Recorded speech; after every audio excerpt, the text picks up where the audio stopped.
Greg is a shockingly pale man that lives in a well-constructed, turn-of-the-century cardboard house on the corner of Avenue Avenue and Boulevard Boulevard.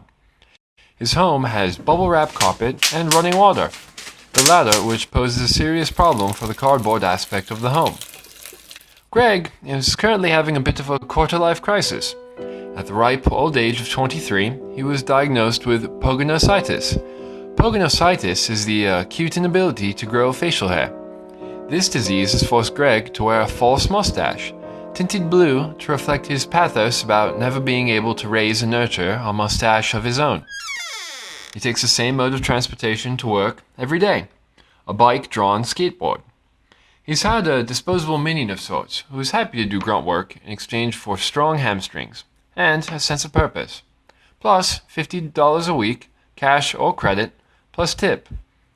Greg arrives at work at exactly 9:42 a.m. every day of the week except for saucy Saturdays and runway Sundays. Greg's business is teaching an intensive 6-week program for retirees at the local university on selfie and hashtag education. It's going well. Eugene, in particular, has made great strides in capturing memorable photos of himselfie, and occasionally Greg when he forgets to use the front-facing camera. One particular morning, yesterday in fact, on his way to work, Greg's normal pattern was thrown off by a cute girl, making her appearance outside Greg's work building. He couldn't help but think to himself that she was pretty as a pear. He's not a fan of peaches and doesn't think them to be the supermodels of the fruit world they're cracked up to be.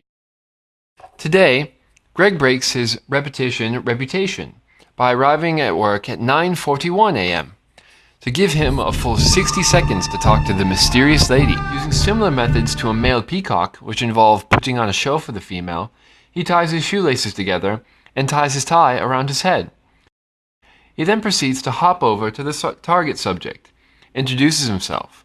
She in turn introduces herself as Willa Zipper, a direct descendant of the inventor of the zipper. With this nugget of information revealed, Greg is reasonably sure she is the one, and invites her to dinner at his place that evening.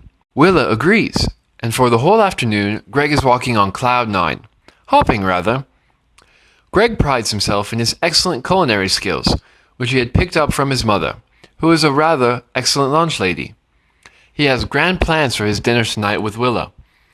He is going to prepare something to really knock her socks off. Literally.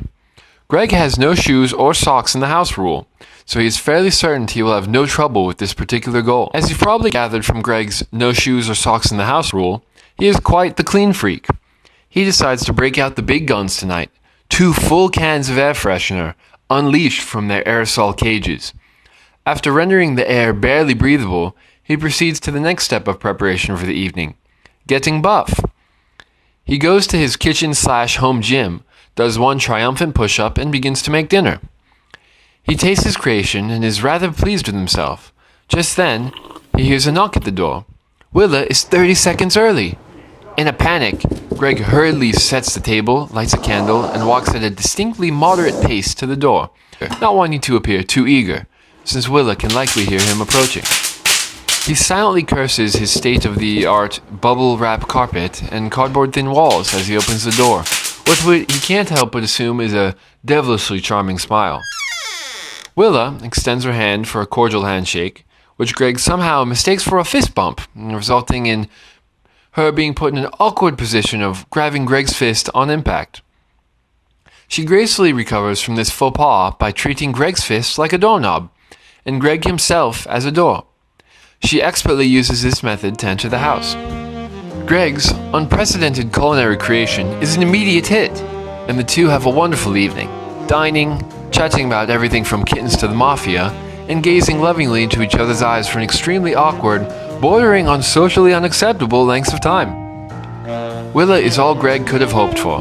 Greg is all Willa could have hoped for. And at the end of the evening, their hearts are full, unlike their stomachs, because let's face it, hot yogurt is not very filling. Greg strides up to his work building the following day with one goal, a proposal of sorts. So to ensure that things go well, he is dressed normally and barren in the facial region. He sees Willa and gets down on one knee and pops open a small jewelry box. Willa's expression goes from bewildered to sympathetic. When she looks down at Greg's mustache in the box, she removes the stash from its cotton-floored cage and sticks it back on Greg's face and pulls him into an embrace, assuring him that she likes him the way he is. It's a joyous day for one particular Vonderheid, a day his heart learned to trust and his eyebrows learned to dance.